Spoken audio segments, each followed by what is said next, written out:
आप सभी का स्वागत है मेरे YouTube चैनल पर। दिन भर की सबसे बड़ी खबरें निकल के आ चुकी हैं। यूपी में कल छुट्टी बंद रहेंगे सभी सरकारी दफ्तर। सीएम योगी ने किया सार्वजनिक अवकाश का ऐलान। यूपी में कल यानी शुक्रवार को महानवमी के अवसर पर छुट्टी का ऐलान हो गया है। विभिन्न संगठनों की मांग पर मुख्यमंत्री योगी आदित्यनाथ ने सार्वजनिक अवकाश की घोषणा कर दी। यूपी के कल यानी शुक्रवार को महानवमी के अवसर पर छुट्टी का ऐलान हो गया। विभिन्न संगठनों की मांग पर मुख्यमंत्री योगी आदित्यनाथ ने सार्वजनिक अवकाश की घोषणा कर दी। ऐसे में सभी सरकारी कार्यालय समेत अन्य प्रतिष्ठान बंद रहेंगे। मुख्यमंत्री के आदेश के अनुसार शुक्रवार 11 अक्टूबर को आवश्यक सेवकाओं को छोड़कर सभी कार्यालय में छुट्टी रहेगी।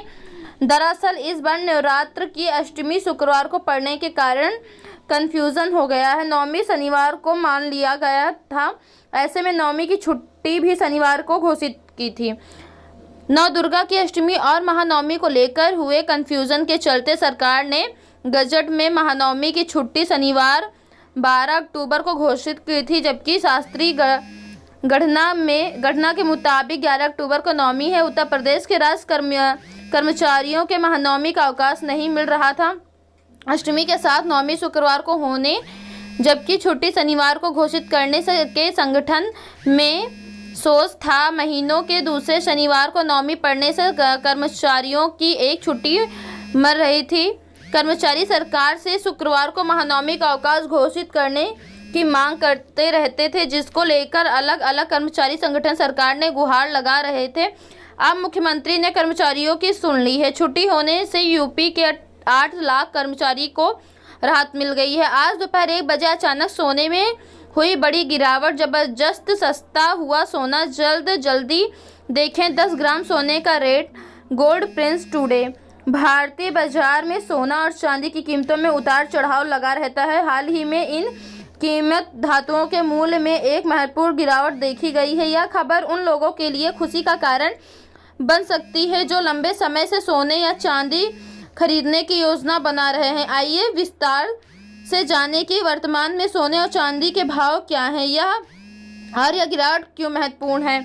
Indian Boolean and jewellers association के अनुसार भारतीय बाजार में सोने की कीमत में काफ़ी उतार चढ़ाव देखा गया है। वर्तमान में सोने के भाव निम्नलिखित हैं। यह ध्यान देने योग्य है कि पिछले दिनों की तुलना में सोने की कीमत में लगभग 175 रुपयों प्रति 10 ग्राम की गिरावट आई है। यह गिरावट उन लोगों के लिए अच्छी खबर है जो सोना खरीदने की योजना बना रहे हैं। 25,000 से ज़्यादा किसानों के खातों में नहीं आएंगे 2,000 रुपये। जानिए क्यों। प्रधानमंत्री किसान सम्मान निधि योजना का लाभ देश के करोड़ों किसानों को मिलता है। इस योजना के तहत तो हर साल किसानों को 6 लाख रुपए 3 किस्त में दिए जाते हैं। हालांकि बहुत से किसान जो इस योजना का लाभ ले रहे हैं, उन्हें समय पर कुछ जरूरी काम पूरे करने हैं, तो अगर किसान ये काम नहीं करते हैं तो उनकी किस्त रुक सकती है।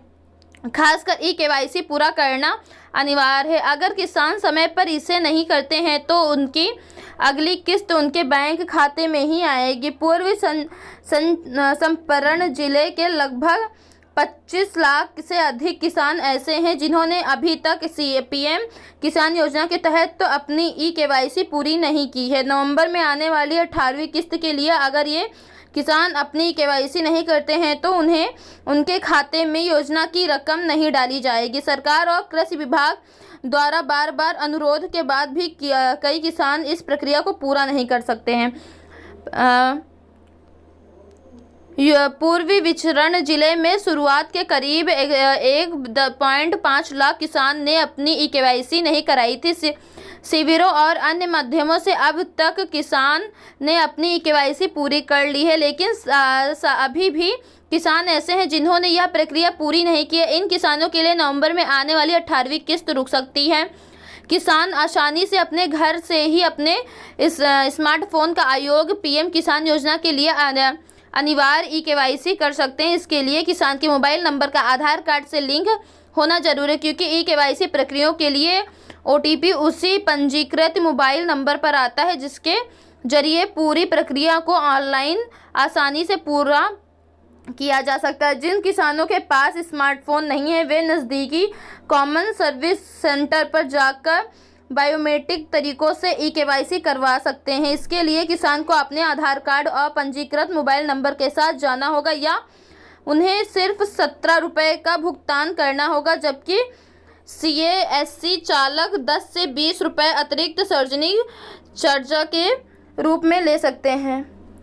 का लाभ लेने के लिए ई-केवाईसी प्रक्रिया को पूरा करना अनिवार्य है। यदि कोई किसान इस प्रक्रिया को पूरा नहीं करता है तो इन्हें योजना के तहत मिलने वाली 20,000 रुपये की किस्त नहीं मिल पाएगी। इसीलिए सभी किसान को सलाह दी जाती है कि वे जल्द से जल्द अपनी ई-केवाईसी प्रक्रिया पूरी कर लें, ताकि उन्हें योजना का लाभ समय पर मिल सके और किसी भी प्रकार के परेशानियों का सामना न करना पड़े। प्लीज़ आप लोग चैनल को लाइक एंड सब्सक्राइब शेयर करना।